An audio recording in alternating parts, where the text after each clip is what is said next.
Bonjour, salam alaikum. Nous sommes l'association ASEF, Association culturelle d'entraide et de fraternité, située à Saran, près d'Orléans, dans le département du 45, créée en 2014 pour lutter contre les prix exorbitants du pèlerinage à la Mecque et contre les pratiques trompeuses, déloyales et agressives dans ce domaine. Grâce à ce dessin animé, nous allons vous expliquer ce qu'on a découvert après plusieurs années d'études.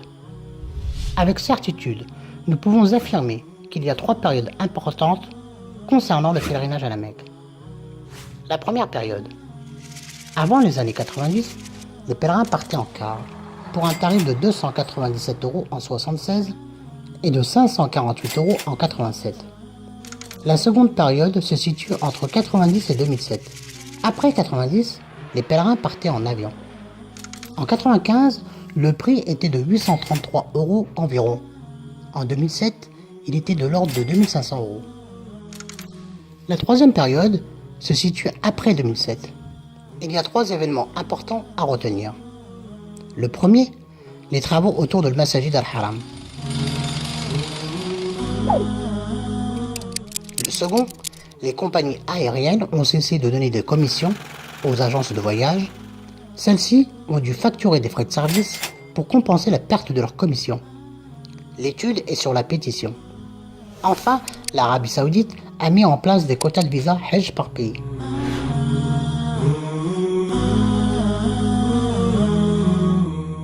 En France, le quota se situe entre 22 000 et 25 000. Durant cette troisième période, entre 2007 et 2017, le prix du forfait n'a cessé d'augmenter. Il se situe aujourd'hui entre 5 000 et 7 000 € pour un séjour de 21 jours environ.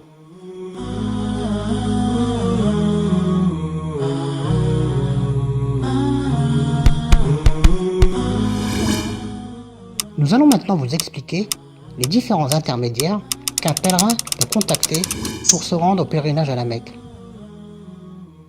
Jusqu'à présent, un pèlerin désirant faire son petit pèlerinage Umrah ou son grand pèlerinage Hajj avait plusieurs possibilités.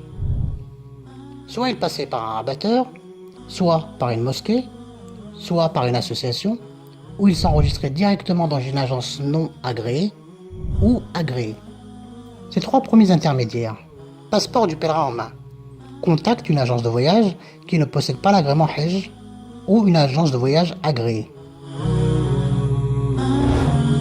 Regardons de plus près le côté juridique.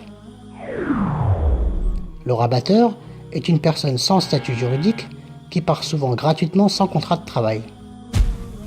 L'article L 442-7 du Code du tourisme et l'ordonnance du 1er décembre 86 stipulent que les mosquées et associations qui proposent des pèlerinages à la Mecque de façon habituelle, sans que ce soit clairement indiqué dans leur statut, pratiquent ce qu'on appelle du paracommercialisme, ce qui constitue une pratique commerciale déloyale. Ces 3 entités, rabatteurs, mosquées, associations, qui pratiquent le paracommercialisme, doivent être purement et simplement supprimées de la chaîne. Que reste-t-il au pèlerin comme choix?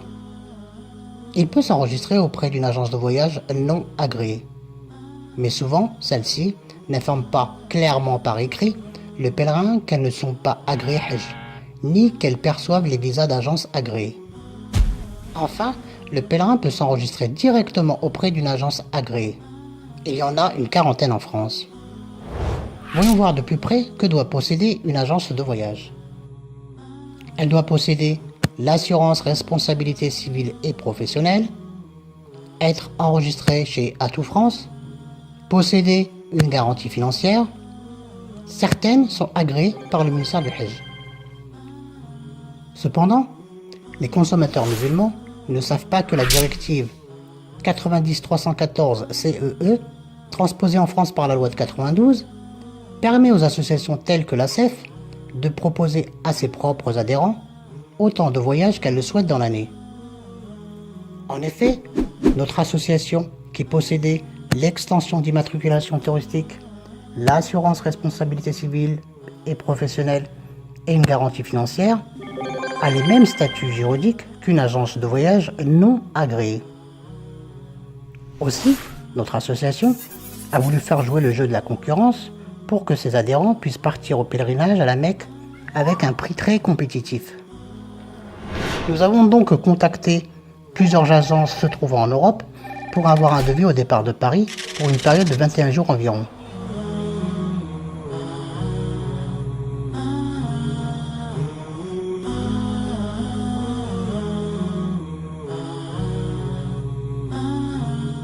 Les Hollandais nous ont proposé un devis de 4 500 € à 500 mètres de le Masjid al-Haram.